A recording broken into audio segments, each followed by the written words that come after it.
पुराने समय की बात है। मेहरगढ़ नाम के एक राज्य पर राजा हरदयाल का राज हुआ करता था। राजा बहुत ही प्रजापालक और न्याय प्रिय था। राजा के दरबार में कई मंत्री थे, जिनमें से उनका युवा मंत्री अमरसेन बहुत ही बुद्धिमान था। मंत्री अमरसेन राजा के राजकाज के कार्यों में भी अपनी सलाह दिया करता था। राजा को अपने मंत्री अमरसेन की चतुराई पर बहुत ही गर्व था। मंत्री अमरसेन की बुद्धिमानी और होशियारी के चर्चे दूर दूर के राज्यों तक फैले हुए थे। एक बार की बात है, मेहरगढ़ के पड़ोसी राज्य के राजा जय सिंह राजा हरदयाल से मिलने के लिए आते हैं। दोनों ही राज्यों में बहुत ही मैत्रीपूर्ण संबंध थे। राजा जय सिंह ने राजा हरदयाल से शतरंज खेलने का आग्रह किया। जब दोनों राजा शतरंज खेलने के लिए एक दूसरे के आमने सामने बैठे तो राजा जय सिंह कहने लगे, महाराज, आज तो हार जीत का फैसला जरा तगड़ा होना चाहिए। वे किस तरह से? यदि खेल में मैं जीता तो मुझे आप वही देंगे जो मैं आपसे मांगूंगा।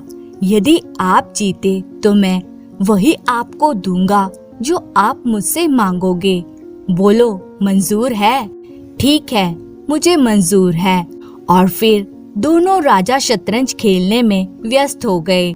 बहुत देर के बाद जब खेल खत्म हुआ तब राजा हरदयाल हार चुके थे। राजा जय सिंह ने उनसे कहा, महाराज, आज तो आप मुझसे हार गए हैं। तो क्या हुआ? एक राजा किसी ऐसे वैसे से नहीं बल्कि एक दूसरे राजा से ही हारा है। तो महाराज, शर्त के मुताबिक अब मैं आपसे कुछ मांगने का हकदार हो गया हूँ। तो कहिए महाराज जय सिंह, आपको मुझसे क्या चाहिए? महाराज, मुझे आपका मंत्री अमरसेन चाहिए। यह सुनकर राजा हरदयाल चौंक गए और कहने लगे, क्या मतलब? ये आप मुझसे क्या मांग रहे हैं? महाराज, आपने बिल्कुल ठीक सुना। आपका मंत्री किसी के लिए भी एक बहुत ही अच्छा तोहफा सिद्ध हो सकता है। मैं आपसे वही तोहफा लेना चाहता हूँ। महाराज जय सिंह, मैं अभी भी आपकी बात का मतलब नहीं समझ रहा हूँ। जरा खुलकर बताइए, आप कहना क्या चाहते हैं? तो सुनिए राजा हरदयाल, मैं आपके मंत्री अमरसेन को अपने साथ अपने राज्य में ले जाना चाहता हूँ। वह किस लिए महाराज? मैं उसे अपने राज्य का मंत्री बनाऊंगा और अमरसेन नाम के इस हीरे को अपने दरबार में सुशोभित करूंगा। महाराज जय सिंह, आज से पहले तो कभी ऐसा नहीं हुआ कि कोई राजा अपने मंत्री को किसी दूसरे राजा को दे दे, परंतु क्योंकि मैंने आपसे इस बात का वायदा किया था कि हारने पर मैं आपको आपकी मुंह मांगी चीज दूंगा, इसलिए ना चाहते हुए भी मुझे अपने मंत्री अमरसेन को आपके साथ आपके राज्य भेजना होगा। राजा हरदयाल, मुझे आपसे इसी बात की उम्मीद थी। और अगली सुबह महाराज हरदयाल ने अपने मंत्री अमरसेन को अपने पास बुलाया और कहने लगा, मंत्री अमरसेन, तुम्हें राजा जय सिंह के साथ उनके राज्य जाना होगा। वे किस लिए महाराज? तब महाराज हरदयाल ने अपने मंत्री अमरसेन को सारी बात विस्तार से बताई। सारी बात जानने के बाद मंत्री अमरसेन कहने लगा, लेकिन महाराज, मैं मेहरगढ़ छोड़कर नहीं जा सकता। मैं मेहरगढ़ की मिट्टी में पैदा हुआ हूँ और पला बड़ा हूँ। इसकी सेवा करने के बदले मैं किसी दूसरे राज्य की सेवा में अपना जीवन कैसे गुजार सकता हूँ? मंत्री अमरसेन, हमारी इज्जत बचाने के लिए तुम्हें ऐसा करना ही पड़ेगा। महाराज, आप तो जानते ही हैं कि अंतरा नाम की मेरी एक छोटी युवा बहन है। उसका मेरे सिवा इस दुनिया में और कोई नहीं है। मैं उसे यहाँ अकेली छोड़कर भला कैसे कहीं जा सकता हूँ?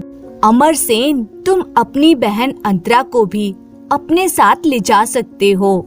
नहीं महाराज, एक परदेशी राज्य में मैं अपनी युवा बहन को कैसे ले जा सकता हूँ? कहीं बाहर जाना तो दूर, वे आज तक अपने महल से बाहर भी नहीं गई है। मंत्री अमरसेन तो क्या, मुझे महाराज जय सिंह के सामने झूठा सिद्ध होना पड़ेगा।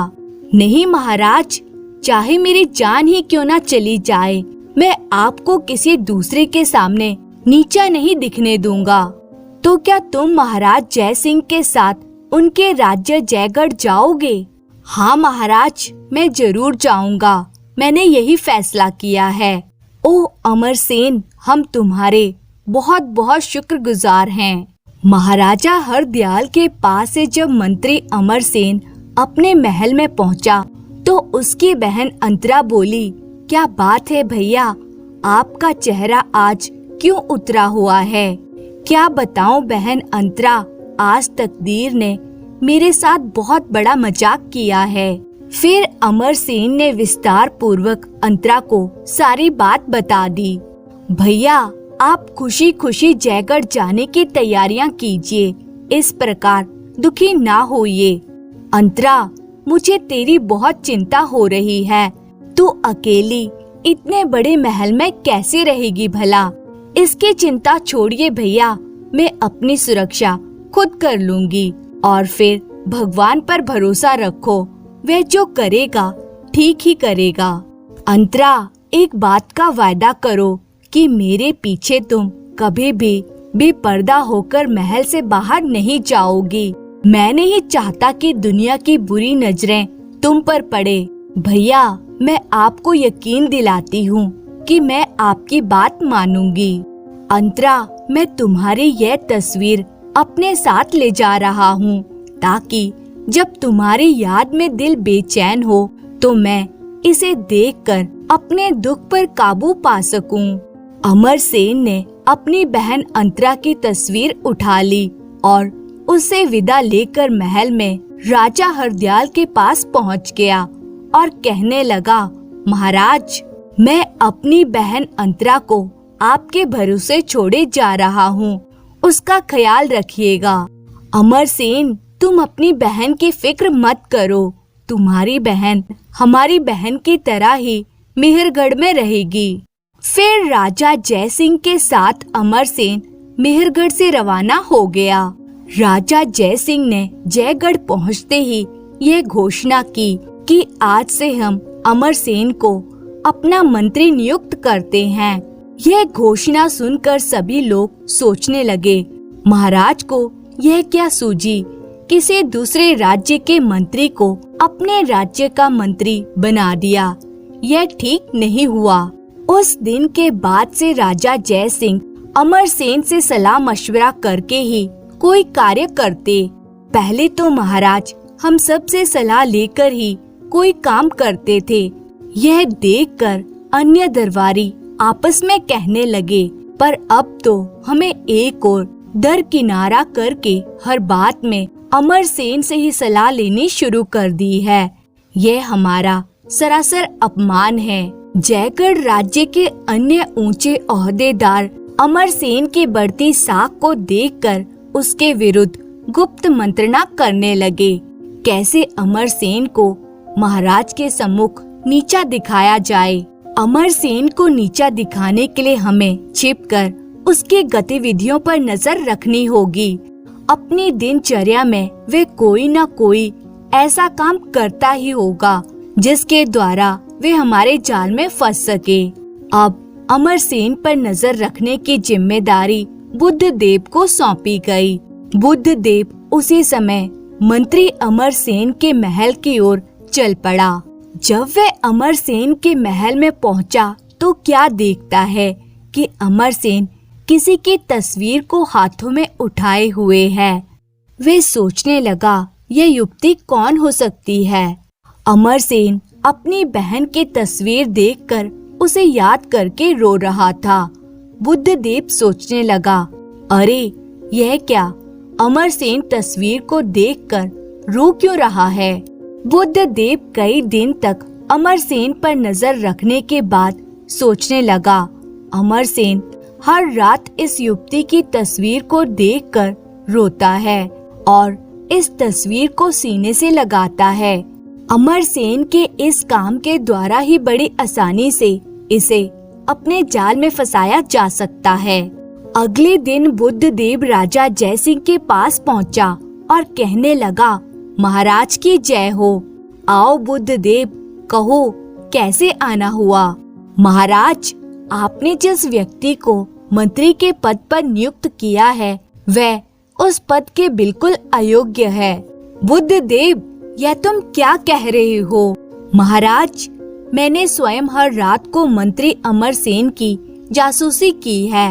अमरसेन एक युवती की तस्वीर को अपने सीने से लगाता है और तस्वीर को देखकर घंटों रोता रहता है। अच्छा, लेकिन जिस तस्वीर को देखकर अमरसेन रोता है, आखिर वे किस युवती की तस्वीर है? महाराज, वे तस्वीर मेहरगढ़ की प्रसिद्ध वैश्या हुसन बानो की है। क्या? हाँ महाराज, अब आप ही बताइए। जब राज्य का मंत्री ही इतना चरित्रहीन होगा तो वे उस राज्य का क्या भला करेगा? हमें तो अमरसेन ने कभी इस विषय में नहीं बताया। महाराज, उसने नहीं बताया तो आप आज ही उससे इस विषय में पूछताछ कीजिए। तुम ठीक कह रहे हो बुद्धदेव, हम अभी उसके पास जाकर उससे इस विषय में पूछताछ करते हैं। महाराज, आप कहें तो मैं भी आपके साथ चलता हूँ। ठीक है, चलो। जब वे दोनों अमरसेन के महल में पहुँचे तो बुद्धदेव कहने लगा, देख लीजिए महाराज, अपनी आंखों से देख लीजिए। महाराज ने देखा कि अमरसेन सचमुच ही किसी युवती की तस्वीर को सीने से लगा रहा है और उसे याद करके रो रहा है। महाराज ने जैसे ही कक्ष में प्रवेश किया कि अमरसेन बोला, महाराज आप। मंत्री अमरसेन, हमें देखकर तुमने जिस युवती की तस्वीर को अपने पीछे छिपा लिया है वे कौन है? महाराज, यह मेरी इकलौती छोटी बहन अंतरा की तस्वीर है। मैं इसे मेहरगढ़ में अकेला ही छोड़ आया हूँ। तभी बुद्धदेव बोला, महाराज, मंत्री अमरसेन सफेद झूठ बोल रहा है। वैश्या हुस्न बानो की तस्वीर को अपनी बहन की तस्वीर बता रहा है। यह तुम क्या कह रहे हो बुद्धदेव? मेरी बहन को वैश्या हुस्न बानो क्यों बता रहे हो? बुद्धदेव कहने लगा, महाराज, मैं हुस्न बानो को इसलिए पहचानता हूँ क्योंकि मैं जब भी मेहरगढ़ जाता हूँ तो हुस्न बानो के कोठे पर उसका गाना सुनने अवश्य जाता हूँ। ओह, तब तो तुम हुस्न बानो की तस्वीर को पहचानने में कोई भूल नहीं कर सकते। अमरसेन कहने लगा, महाराज, ये झूठ बोल रहा है। तुम चुप रहो अमरसेन, मैं तुम्हारी अक्लमंदी पर मोहित होकर तुम्हें अपने राज्य में ले आया। ऐसा करके लगता है हमने बहुत बड़ी भूल की थी। तुम्हें महलों में नहीं अपितु जेल की सलाखों के पीछे होना चाहिए। महाराज, आप मेरी बात तो सुनिए। ये तस्वीर वास्तव में ही मेरी बहन अंतरा की है। अमरसेन, बस बहुत हो चुका। अब बहन जैसे पवित्र रिश्ते को बदनाम ना करो। फिर महाराज ने अमरसेन को कारागार में डालने का आदेश दे दिया। सैनिकों ने अमरसेन को ले जाकर कारागार में बंद कर दिया। कारागार में बैठे बैठे अमरसेन सोचने लगा, बुद्धदेव ने झूठ बोलकर मुझे इस मुसीबत में क्यों फंसाया? कुछ समझ नहीं आ रहा है। इधर महाराज जयसिंह अंतरा की तस्वीर को अपने साथ महल में ले आया और बुद्धदेव से कहने लगा, बुद्धदेव, तुम हुसन बानो को जानते हो और उससे पहले भी मिल चुके हो, इसलिए तुम इसी समय मेहरगढ़ के लिए रवाना हो जाओ। वे किस लिए महाराज? तुम्हें वहाँ से हुस्न बानो को अपने साथ यहाँ लेकर आना है। हम हुसन बानो को अपनी रानी बनाना चाहते हैं। ये आप क्या कह रहे हैं महाराज? एक वैश्या से आप विवाह करेंगे? बुद्धदेव, हुसन बानो है ही इतनी सुंदर कि हमारा दिल तो उन पर आ गया है। अब हमें हुस्न बानो किसी भी हालत में चाहिए। यदि तुम हुस्न बानो को ला सके तो हम तुम्हें जयगढ़ का नया मंत्री बना देंगे, और अगर ना ला सके तो हम तुम्हें मौत की सजा देंगे। यह सुनकर बुद्धदेव सोचने लगा, अरे यह तो मैं अपने फंसाए जाल में खुद ही फंस गया। मन मारकर उसने कहा, ठीक है महाराज, मैं हुस्न बानो को जल्द से जल्द आपके सामने पेश करूंगा। इधर जेल का उच्च अधिकारी लेखपाल कहने लगा, मंत्री अमरसेन जी, महाराज को यह क्या सूझी कि आप जैसे होनहार आदमी को उन्होंने जेल में डलवा दिया। लेखपाल जी, जो हुआ सो हुआ, क्या आप मेरी थोड़ी सी सहायता कर सकते हैं? आपकी सहायता करके मुझे खुशी होगी। लेखपाल जी, आप मेरा यह पत्र मेहरगढ़ में रहने वाली मेरी बहन अंतरा तक पहुंचा देंगे। अमरसेन जी, मेरा एक मित्र व्यापार के सिलसिले में मेहरगढ़ रवाना होने वाला है। मैं आपका यह पत्र उसे दे देता हूँ, वे इसे आपकी बहन तक पहुँचा देगा। लेखपाल ने अपने मित्र को वह पत्र देते हुए सारी बात बता दी तो उसका व्यापारी मित्र बोला, ठीक है मित्र लेखपाल, मैं यह पत्र मेहरगढ़ में अंतरा तक पहुंचा दूंगा। अब मैं चलता हूँ। दूसरी ओर मेहरगढ़ की ओर जाता हुआ बुद्धदेव बार बार स्वयं को कोस रहा था। मैंने क्यों अमरसेन को नीचा दिखाने की सोची थी? अब क्या होगा? हुस्न बानो नाम की किसी युवती को तो मैं नहीं जानता, फिर उसे कहाँ से खोज कर लाऊंगा? हो न हो अमरसेन ठीक ही कह रहा होगा, तस्वीर वाली युवती उसकी बहन अंतरा ही होगी। मैं मेहरगढ़ में जाकर अंतरा के पास ही जाता हूँ और उसे किसी तरह बहला फुसला कर जयगढ़ ले आता हूँ। उधर छोटे रास्ते से मेहरगढ़ पहुंचकर व्यापारी ने अंतरा को अमरसेन का पत्र दे दिया। अंतरा ने पत्र खोलकर पढ़ना प्रारंभ किया।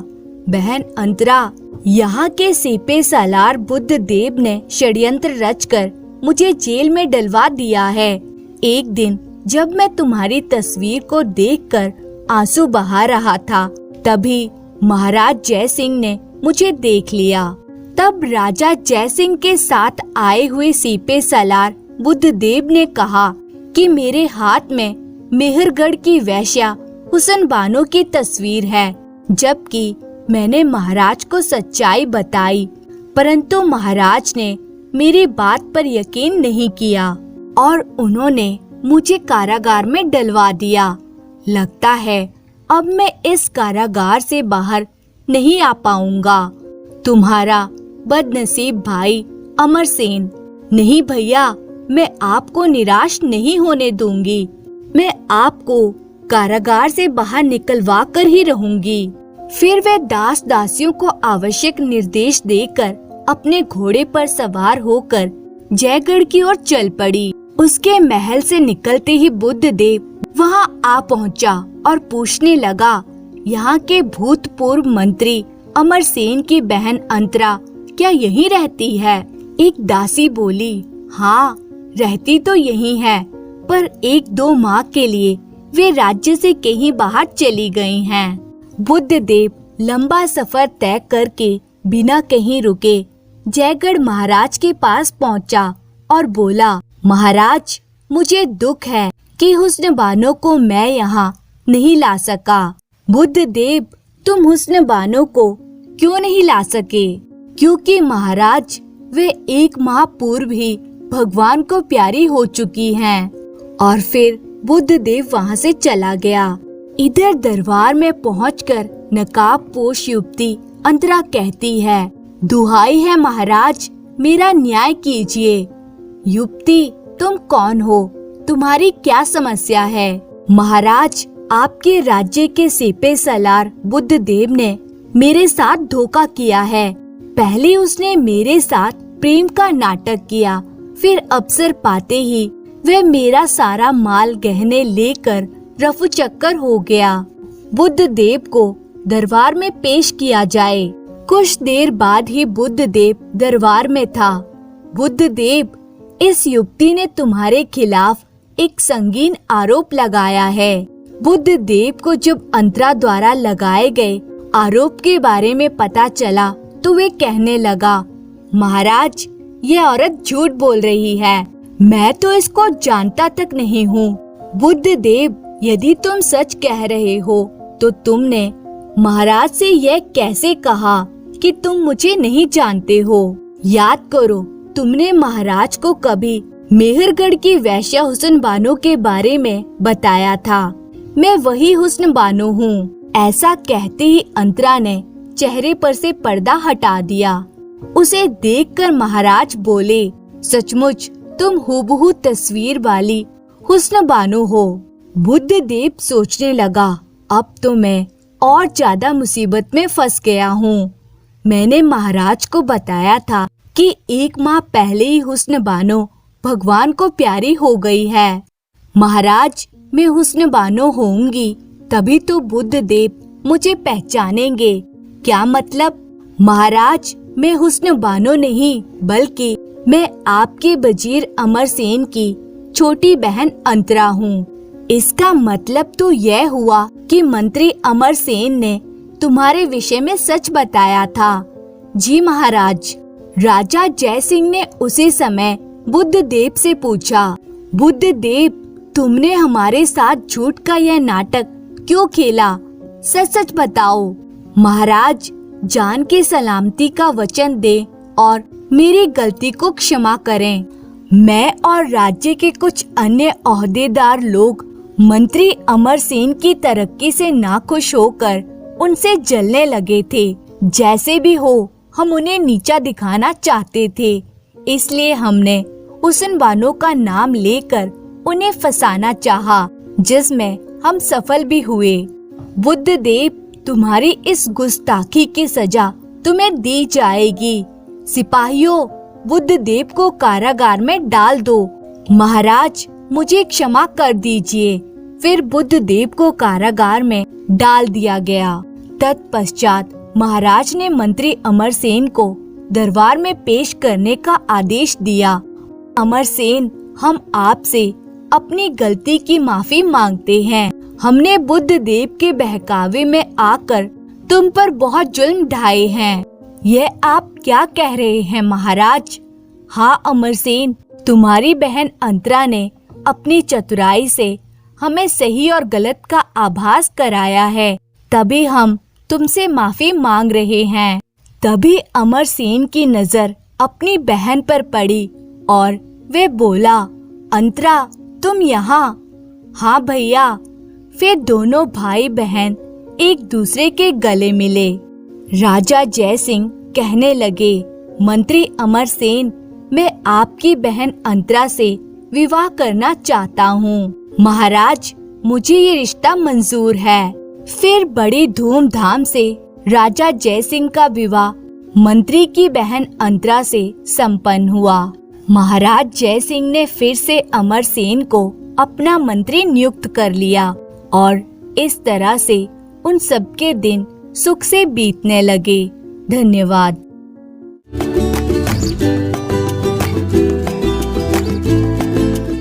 समुंदर के किनारे बसा हुआ एक गांव जिसमें 2 सौदागर रहते थे। दोनों एक दूसरे के पड़ोसी थे। दोनों बहुत ही अमीर थे। इन दोनों के घर शहर के बीचों बीच अपनी चमक बिखेरते थे। पेड़ों की टहनियों पर झूले डालकर बच्चे वहां झूला करते थे। बच्चे पूरा दिन खाते पीते और खेलते कूदते, इसी तरह से वे अपना सारा दिन गुजार देते। दोनों सौदागरों का स्वभाव बिल्कुल ही अलग अलग था। इनमें से एक सौदागर बहुत ही नेक, शरीफ और ईमानदार था, जबकि दूसरा सौदागर उससे बिल्कुल उल्टा, लालची और बेईमान था। उसे जो भी चीज पसंद आती वे उसे हथिया लेना चाहता था, चाहे उसे उसकी जरूरत हो या ना हो। जबकि दूसरा सौदागर बहुत ही नरम दिल, नेक, अच्छी नीयत वाला और दूसरों की भलाई करने वाला था। जिस चीज की उसे जरूरत ना होती वह उसकी तरफ नजर उठाकर भी नहीं देखता था। वह जितना भी रुपया कमाता था उससे अपने परिवार का भरण पोषण भी करता और दूसरों की सहायता भी करता। जब भी इन दोनों सौदागरों में व्यापार को लेकर कोई बात होती तो लालची सौदागर ऐसा नाटक करता मानो वैसे जानता ही ना हो। वे अपने व्यापार की बातें कभी भी किसी को नहीं बताता। एक बार की बात है, जो नेक दिल सौदागर था वे समुद्री यात्रा करके एक दूसरे देश से मिर्च और मसाले खरीदने के लिए सफर पर जाने को तैयार हुआ। सौदागर के देश में इन चीजों की बहुत ही जरूरत थी, तो उसने सोचा कि इसमें अच्छा व्यापार किया जा सकता है। सौदागर ने अपने पानी के जहाज में बहुत से बर्तन और कपड़े लादे ताकि उनके बदले में वे मिर्च मसाले और धनिया ला सके। कई दिन और रात तक वे समुद्र की लहरों पर जहाज चलाता हुआ उस देश में पहुंच गया जहां से उसे मिर्च और मसाले खरीदने थे। इस देश में वो पहले भी कई बार आ चुका था, लेकिन जब इस बार वे उस देश में दाखिल हुआ तो यह देखकर हैरान रह गया कि पूरे इलाके में शमशान घाट जैसा सन्नाटा छाया हुआ था। सड़कें और मंडियां वीरान पड़ी थी। दिन के समय भी ऐसा मालूम होता था जैसे रात का सन्नाटा छाया हो। सौदागर हैरान और परेशान होकर सड़कों पर इधर उधर घूमने लगा।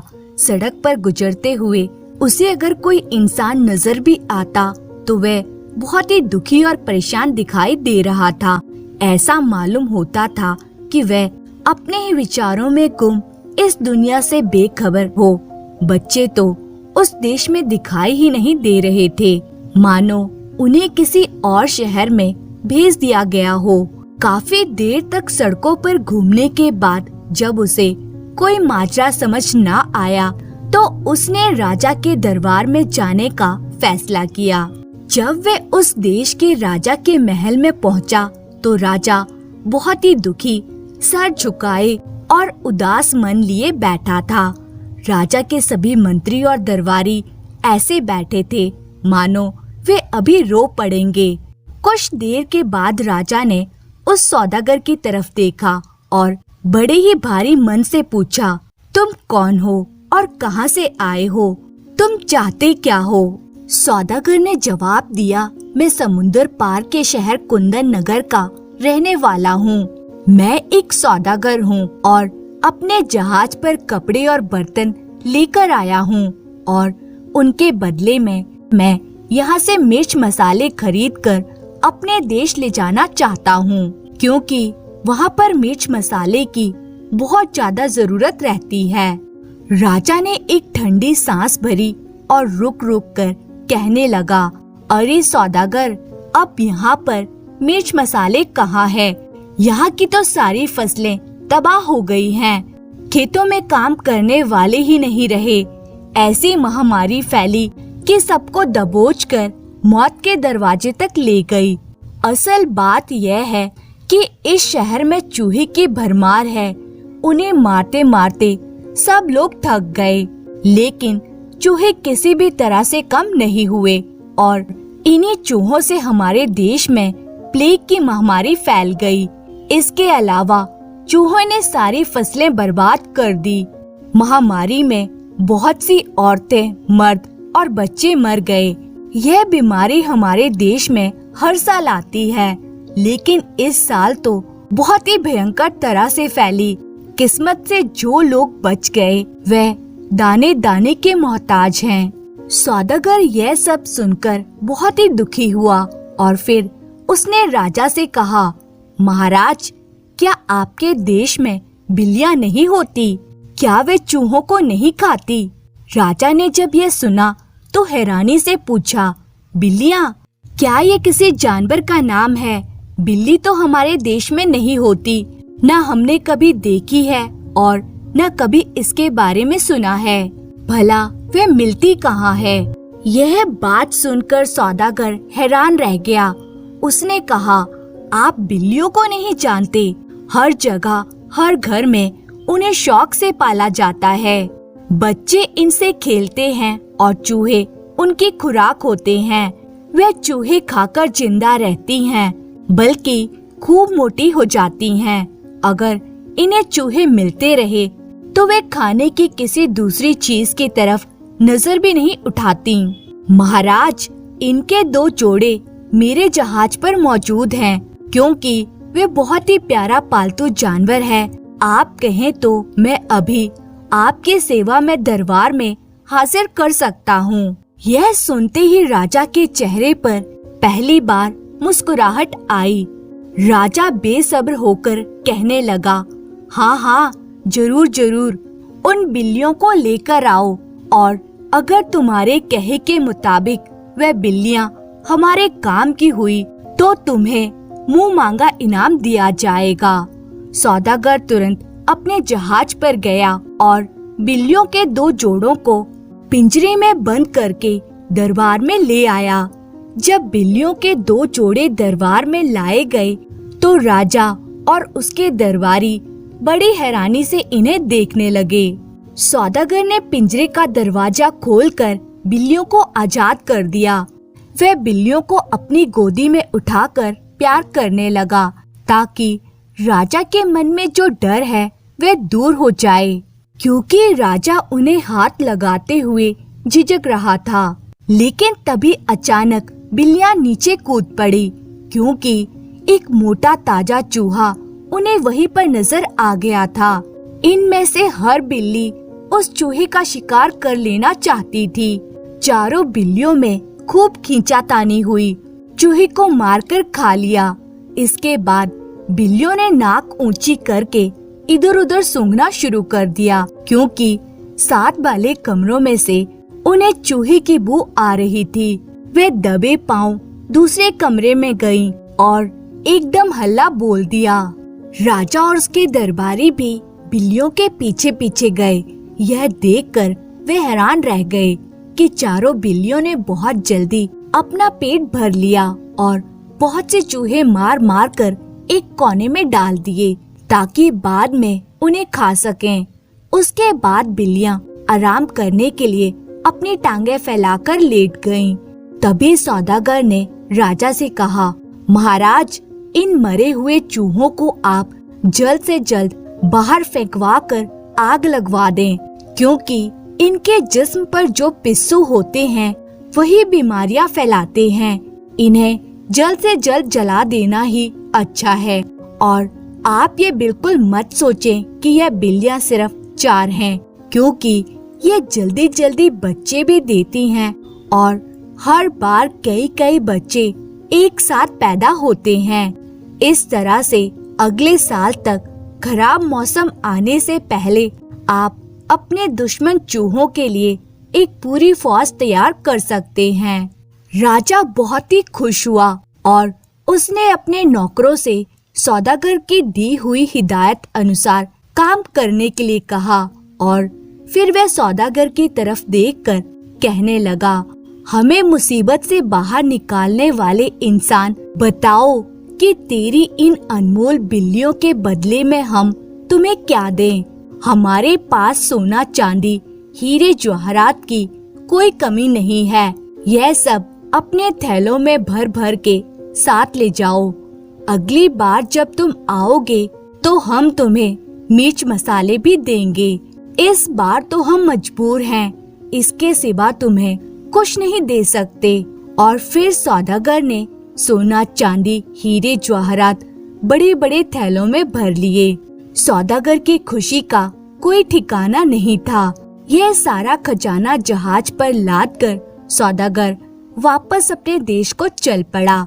जब सौदागर यह सब कीमती सामान लेकर अपने घर पहुंचा तो उसके परिवार ने खुशी से नाचना शुरू कर दिया।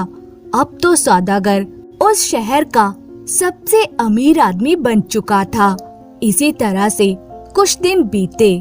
बच्चे घर के भेदी कहलाते हैं। जब सौदागर के बच्चों को अपने माता पिता से सारी बात का पता चला तो उन्होंने पड़ोसी सौदागर के बच्चों से कह दिया कि हमारे पिताजी समुद्र पार के देश में अपनी बिल्लियां देकर उनके बदले में बहुत कीमती चीज लाए हैं। पड़ोसी सौदागर ने जब ये बात अपने बच्चों से सुनी तो उसे विश्वास नहीं हुआ। वह फौरन बाहर निकला और उसने नेक दिल सौदागर को आवाज दी। फिर उससे उसके सफर के बारे में और उसके व्यापार के बारे में कई सवाल पूछ लिए। नेक दिल सौदागर एक सच्चा इंसान था। वह झूठ बोलना नहीं जानता था, इसलिए उसने सारी बात विस्तार से बता दी। लेकिन उसने बिल्लियों के बारे में कोई जिक्र नहीं किया, क्योंकि वह सोचने लगा कि अगर मैं इसे बताऊंगा कि बिल्लियों के बदले में इतनी दौलत मिली है, तो ये मेरी बात का विश्वास नहीं करेगा और मुझे मूर्ख समझेगा। लालची सौदागर मन ही मन सोचने लगा कि काश इस सफर पर मैं गया होता तो बिल्लियों के बदले में इतना खजाना लेकर आता और मैं भी शहर का सबसे अमीर आदमी बन जाता। लेकिन अब वे कर ही क्या सकता था। वे अगले मौसम का इंतजार करने लगा। कुछ महीनों के बाद जब मौसम बदला तो लालची सौदागर सफर पर जाने के लिए तैयार हुआ। उसने अपने समुद्री जहाज में कई कीमती सामान लादे। वह समुंदर पार करके उस देश की तरफ चल पड़ा। 7 दिन और 7 रात का सफर तय करने के बाद वह उस देश में जा पहुंचा, जिसके बारे में उस नेक दिल सौदागर ने बताया था। उसे पक्का यकीन था कि इतने माल के बदले में उसे इससे 4-5 गुना ज्यादा हीरे और जवाहरात मिलेंगे और वह फिर अपने शहर का सबसे अमीर आदमी बन जाएगा। जब वे लालची सौदागर उस देश में उतरा तो देखा कि वहाँ पर चारों तरफ खुशहाली थी। बाजार में रौनक थी। मंडियों में लोग खूब खरीदारी कर रहे थे और लोग खुशहाल नजर आ रहे थे। उस सौदागर ने कोशिश की कि वे किसी तरह से राजा के राजमहल तक पहुंच जाए और फिर बड़ी ही मुश्किल से वे राजमहल में जा पहुंचा। लेकिन राजा उस दरबार में शामिल अपने रंग महल में नाच देख रहा था। सौदागर ने वहां पहुंचते ही अपने लाए हुए कीमती तोहफे राजा के सामने पेश कर दिए। यह देखकर राजा बहुत ही खुश हुआ और उसने उन तोहफों को स्वीकार कर लिया। इसके बाद राजा ने कहना शुरू किया, सौदागर बताओ, इस कीमती सामान के बदले में हम तुम्हें क्या दें? क्योंकि पिछले साल तक तो हमारा देश बहुत ही बदनसीब था। हर साल महामारी फैलती थी और सैकड़ों इंसान मारे जाते थे। लेकिन पिछले साल तो मौत का ऐसा तांडव हुआ कि हमारे देश के ज्यादातर लोग मारे गए। क्या बच्चे और क्या बूढ़े, सभी मौत के मुंह में समा गए। और तभी एक सौदागर हमसे मिलने आया। वे हमसे मिर्च मसाले खरीदने के लिए आया था। लेकिन हमारे देश में उस समय ऐसी कोई भी चीज बाजारों में नहीं थी, क्योंकि खेतों में काम करने वाले सभी लोग मर चुके थे। खेती तबाह हो चुकी थी। दरअसल वह प्लेग की महामारी चूहों से फैलती थी। जब उस सौदागर ने वे हाल सुना तो अपने जहाज से 4 बिल्लियां लाकर हमारे सामने पेश कर दी और उन बिल्लियों ने बड़ी ही तेजी से चूहे खाना शुरू कर दिया। फिर उन बिल्लियों ने बहुत से बच्चे भी दिए। सभी ने मिलकर चूहों का खात्मा कर दिया और इस तरह से वह बीमारी हमेशा हमेशा के लिए हमारे देश से खत्म हो गई और अब हमारा देश फिर से खुशहाल हो गया है। अब पिछली बातों को सोचकर मेरा मन बहुत ही दुखी होता है, लेकिन आने वाला भविष्य अच्छा होगा, ऐसी मुझे उम्मीद है। सौदागर, तुम्हारे देश में भी चूहे बहुत होंगे और जरूर उनकी वजह से बीमारियां फैलती होंगी। हम इन अनमोल बिल्लियों का जोड़ा तुम्हारे इन कीमती तोहफों के बदले में तुम्हें देना चाहते हैं, क्योंकि अब हमारे देश में इन बिल्लियों की तादाद काफी हो चुकी है।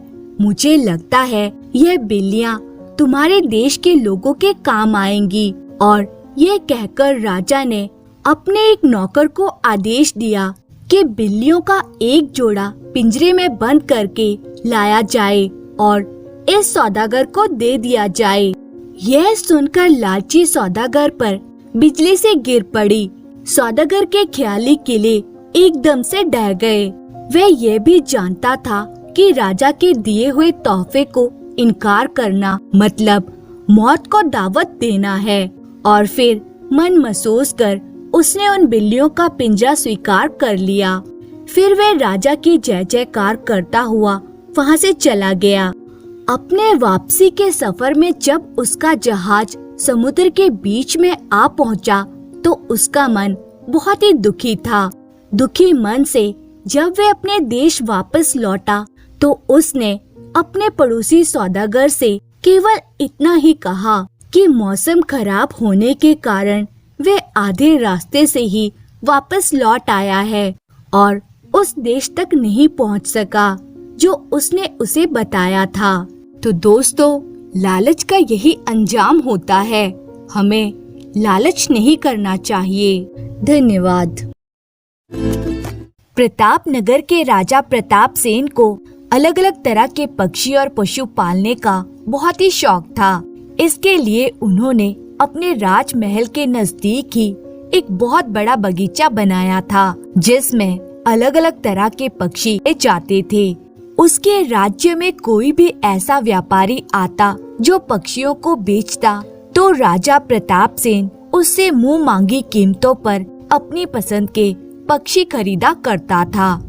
इसके अलावा वह खुद भी साल में एक बार जंगल में पशु पक्षी पकड़ने के लिए जाया करता था। एक बार राजा जंगल गया। वहाँ पर राजा ने कई तरह के तोते और दूसरे पक्षी पकड़े। तभी राजा की नजर एक हिरन पर पड़ी। राजा ने फंदा डालने के लिए रस्सी हाथ में ली और घोड़ा दौड़ा दिया। हिरन भागते भागते झाड़ियों में गुम हो गया और राजा के हाथ ना लग सका। राजा बड़ा ही मायूस होकर वापस अपने महल की तरफ लौटने लगा, लेकिन वह रास्ता भूल चुका था। हिरन का पीछा करते हुए वे जंगल में न जाने कितनी दूर तक आ गया था। उसके आसपास घने पेड़ों के अलावा और कुछ नहीं था। वह सोचने लगा कि इस घने जंगल में रुकना ठीक नहीं है।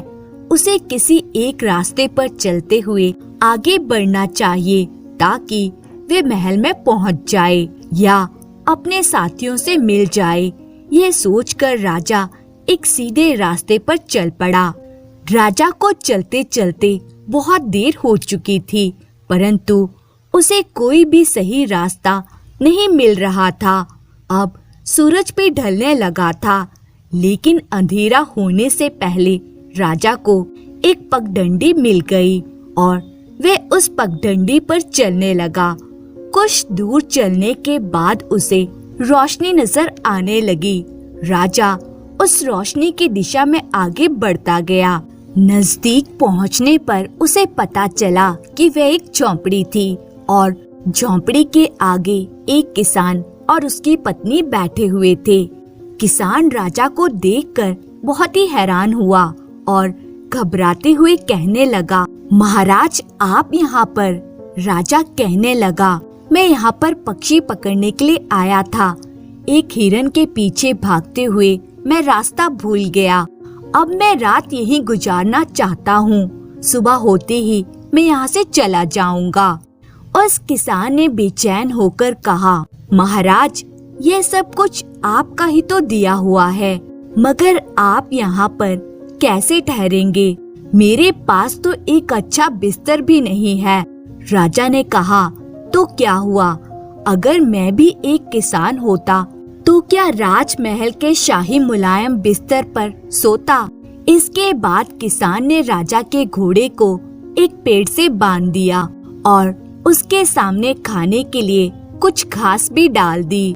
राजा ने किसान से पूछा, तुम्हारा नाम क्या है? महाराज मेरा नाम कलवा है। राजा ने कहा, अच्छा अगर कुछ खाने का सामान हो तो मेरे लिए ले आओ, मुझे बहुत ही भूख लगी है। किसान कहने लगा, हुजूर मेरे पास आपके खाने के लिए कुछ भी नहीं है, बस कुछ सूखी हुई रोटियां पड़ी है, वे आप खा नहीं पाएंगे। राजा कहने लगा, तुम इस बात की चिंता मत करो, मैं वह रोटियां खा लूंगा, तुम बस ले आओ। किसान हैरानी से राजा को देखने लगा और फिर सुबह की बनी हुई बासी रोटियां ले आया। राजा ने रोटियां खाई, पानी पिया और फिर ईश्वर का धन्यवाद किया। बहुत ज्यादा थके होने के कारण राजा को जल्दी ही नींद आ गई। जब सुबह हुई तो राजा अपने वापस जाने की तैयारी करने लगा और किसान से बोला, कलवा, अगर तुम कभी महल की तरफ आओ तो मुझे जरूर मिलना। अब तुम मुझे रास्ता बता दो, मैं चलता हूँ। कलवा जब राजा को रास्ता दिखाने के बाद वापस अपनी झोंपड़ी में लौटा तो इसने देखा कि उसकी पत्नी के हाथ में एक सोने की माला थी। पत्नी कहने लगी, जिस जगह पर महाराज सोए हुए थे वहाँ पर ये माला पड़ी हुई थी। किसान ने अपनी पत्नी के हाथ से वह सोने की माला ले ली और कहने लगा, जल्दी से 2-4 रोटियां बना दो, मैं अभी के अभी राजमहल जाना चाहता हूँ और यह सोने का हार मैं वापस महाराज को दे दूंगा। पत्नी कहने लगी, यह तुम क्या कहते हो जी? घर आई हुई दौलत को क्यों ठुकरा रहे हो? और फिर पत्नी गुस्से में कहने लगी, तुमने कोई चोरी थोड़ी ना की है, इसे बेचकर हम आराम की जिंदगी गुजारेंगे। कलवे ने उस सोने की माला को उलट पलट कर देखा, उसमें एक चमकदार हीरा भी लगा हुआ था। अपनी पत्नी की बात सुनकर कलवा गुस्से में कहने लगा, अरे भाग्यवान, तुम सोच समझकर बात किया करो। ये सोने का गहना ना तो तुम्हारी मेहनत की कमाई है और ना ही मेरी मेहनत की कमाई, तो फिर हम इसे नहीं रख सकते। मैं इसे जरूर वापस करने जाऊंगा। अब इससे ज्यादा कुछ बोलने की तुम्हें जरूरत नहीं है, चुपचाप तुम रोटियां बना दो। उसी दिन शाम होने तक कलवा राजमहल में पहुंच गया। पहरेदारों ने कलवे को महल के दरवाजे पर ही रोक लिया, वे उसे अंदर जाने नहीं दे रहे थे। कलवे ने पहरेदारों से बहुत विनती की, परंतु फिर भी वे नहीं माने।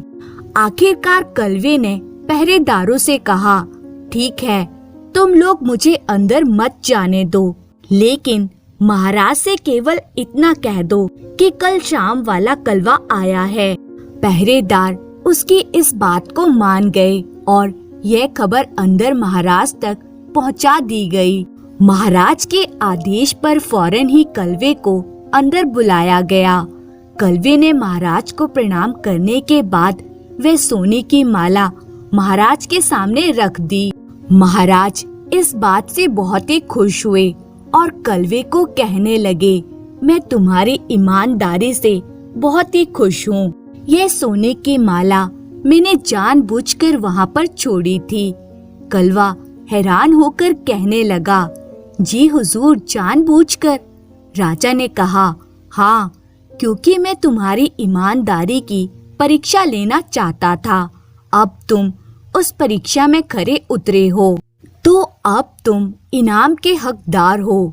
देखो, ऐसा है कि मैं तुम जैसे ईमानदार आदमी की बहुत ही कद्र करता हूँ, इसलिए मैं तुम्हें अपने राज दरबार में एक खजांची की नौकरी देता हूँ। क्या तुम्हें यह मंजूर है? कलवा कहने लगा, हुजूर, मैं तो आपका गुलाम हूँ, आप जो भी हुक्म देंगे मैं हाजिर हूँ। वैसे तो महाराज मैं इस पद के लायक नहीं हूँ, फिर भी आप जो चाहेंगे मैं वही करूँगा। और फिर कलवे ने वहीं पर महल में रहकर खजांची का पद स्वीकार कर लिया। कुछ दिनों के बाद कलवे ने अपनी पत्नी को भी वहीं पर बुला लिया। महाराज ने कलवा और उसकी पत्नी के रहने के लिए एक बहुत ही आलीशान मकान की व्यवस्था कर दी। एक खजांची के तौर पर कलवा पूरी ईमानदारी के साथ अपना काम करने लगा। महाराज कलवे के काम से बहुत ही खुश थे। इसके अलावा महाराज कभी कभी कलवे से अपने राजपाट के कार्यों में सलाह मशवरा भी कर लिया करते थे और राजा को अपने खजांची की दी हुई सलाह भी बहुत ही पसंद आती थी। इस प्रकार कुछ दिन बीते। इधर महाराज की पत्नी को महाराज के द्वारा खजांची के साथ सलाह मशवरा करना बिल्कुल भी पसंद नहीं था। वे अक्सर महाराज से कहा करती थी कि महाराज, आप अपने खजांची से दूरी बनाकर रखें, क्योंकि असल में तो यह एक गरीब किसान ही है। आपने इसे जरूरत से ज्यादा सम्मान दिया है।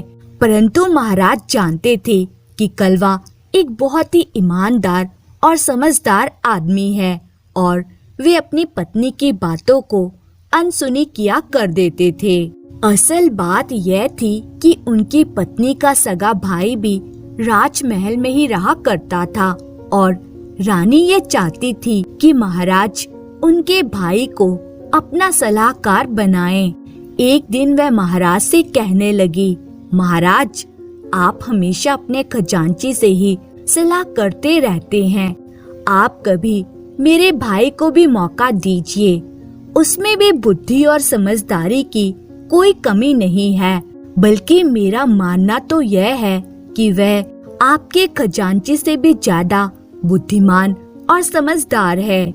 महाराज कहने लगे, रानी, अगर ऐसी बात है तो हम तुम्हारे भाई और अपने खजांची दोनों की बुद्धि की एक परीक्षा रखते हैं। इस तरह से सिद्ध हो जाएगा कि दोनों में से कौन अधिक बुद्धिमान है। अगर तुम्हारा भाई इस परीक्षा में खरा उतरा तो फिर हम उसे अपने दरबार में अपना सलाहकार बना लेंगे। रानी कहने लगी, ठीक है महाराज, मुझे आपकी शर्त मंजूर है। और फिर महाराज ने अपने खजांची और रानी के भाई को अपने पास बुलाया। उन दोनों से कहा कि आप दोनों तैयार रहें और मेरे साथ चलें। राजा अपने खजांची और रानी के भाई को लेकर अपने महल से कुछ दूर पहुँचे, जहाँ एक खुले मैदान में एक मिट्टी का बहुत बड़ा ढेर लगा हुआ था। महाराज ने रानी के भाई सुदर्शन से कहा, सुदर्शन, तुम यह जो मिट्टी का बहुत बड़ा सा ढेर देख रहे हो, तुम्हें इस मिट्टी को सोने में बदलना है और तुम्हारे पास 20 दिन का समय है। इतना कहकर महाराज वहां से चले गए और फिर वे अपने खजांची को लेकर एक दूसरी जगह पर गए। वहां पर भी एक खुले मैदान में वैसा ही मिट्टी का एक बड़ा सा ढेर लगा हुआ था। तब राजा ने अपने खजांची से कहा कि आपको इस मिट्टी के ढेर को सोने में बदलना है और आपके पास भी इस काम के लिए सिर्फ 20 दिन का समय है। इस दौरान राजा की पत्नी भी उन्हीं के साथ थी और फिर दोनों राजा रानी वापस महल में आ गए। वे लोग 20 दिन की अवधि बीतने का इंतजार करने लगे। इस दौरान रानी का भाई, जो कि मिट्टी के ढेर को सोने में कैसे बदला जाए, ये सोच सोच कर बहुत ही परेशान हो रहा था। और फिर आखिर में उसे ऐसा लगा कि शायद राजा का कहना यह था कि इस मिट्टी के ढेर के नीचे कोई खजाना दबा हो। यह सोचकर वह मिट्टी के ढेर से मिट्टी हटाने लगा और उस जगह को खोदने लगा, परंतु उसे कोई लाभ ना हुआ।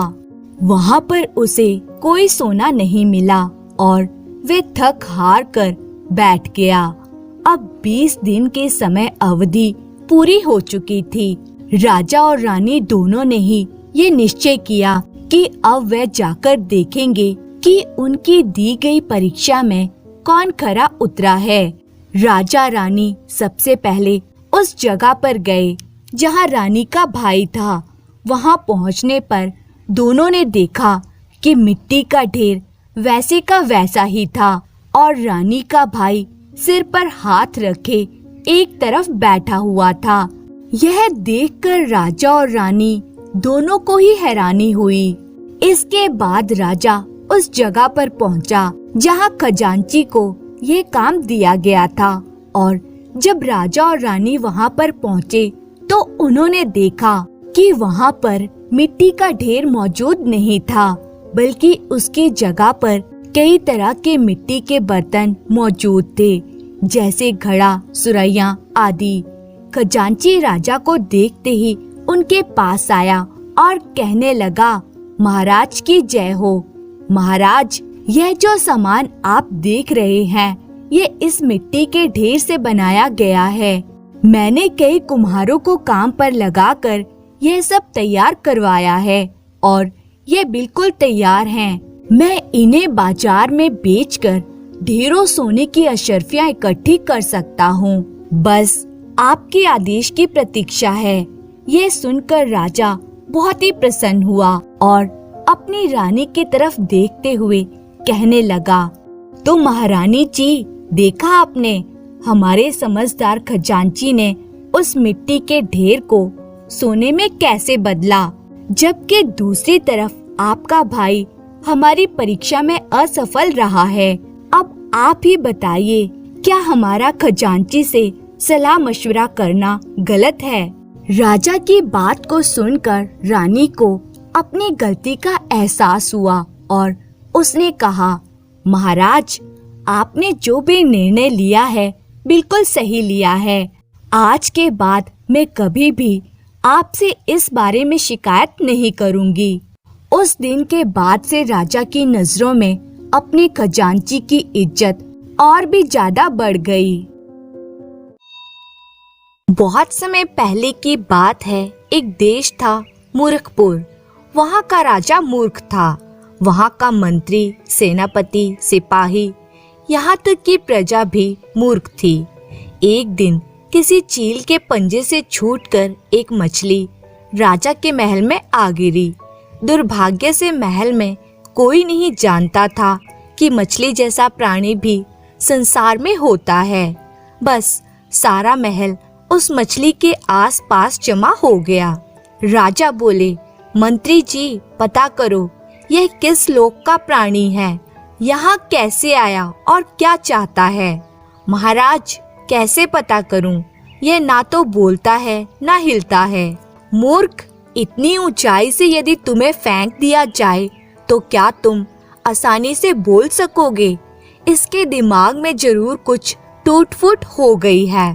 तुरंत वैद्य जी को बुलाओ, हम इस प्राणी से बात करना चाहते हैं। लेकिन सरकार, वैद्य जी तो आपसे 2 महीने की छुट्टी लेकर यमराज को खोजने गए हैं। उन्हें कहाँ से खोजूं? ठीक है, उन्हें यमराज को लाने दो। हमें यमराज से भी अपना हिसाब चुकाना है। तुम ऐसा करो, पड़ोसी देश से किसी अच्छे वैद्य को पकड़कर ले आओ। जल्दी जाओ। जो आज्ञा महाराज। मंत्री तुरंत रुपयों से भरी थैलियां लेकर पड़ोसी राज्य में गया। वहाँ के सबसे बुद्धिमान वैद्य से मिला और उसे बोला, ये थैलियां लो और तुरंत मेरे साथ चलो मूर्खपुर। वहाँ राजा के महल में कोई दूसरे लोक का प्राणी आया है, बीमार है, देखकर दवा दे देना। वैद्य बोले, कहाँ जाना है? मूर्खपुर? ना बाबा ना, हम बुद्धिमानों का वहाँ भला क्या काम। मंत्री सोचने लगा, लालची लगता है, बहाने बना रहा है, एक थैली और अधिक देनी पड़ेगी। मंत्री बोला, नहीं नहीं वैद्यराज, अगर आप नहीं जाओगे तो वह मर जाएगा। यह लो, एक थैली और ले लो, अगर वह अच्छा हो गया तो और मिलेंगी। सच? वैद्य सोचने लगे, आती लक्ष्मी को ठोकर नहीं मारनी चाहिए।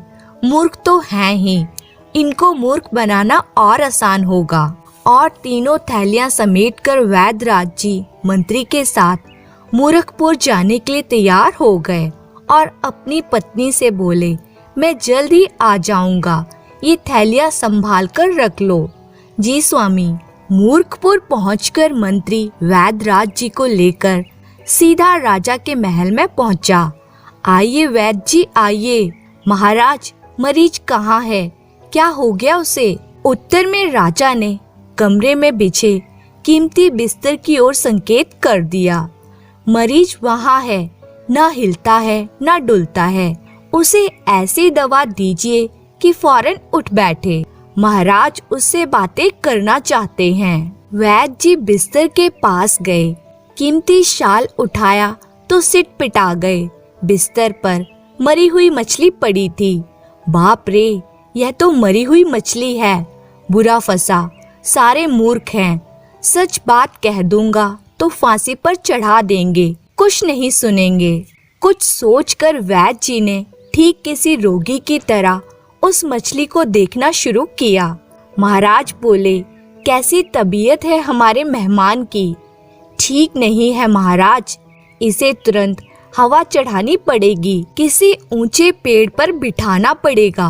सुनते ही मूर्खपुर का राजा फूलकर कुप्पा हो गया। सुनते हो मंत्री जी, हमारा मेहमान ठीक हो जाएगा। अब खड़े खड़े मुंह क्या देख रहे हो?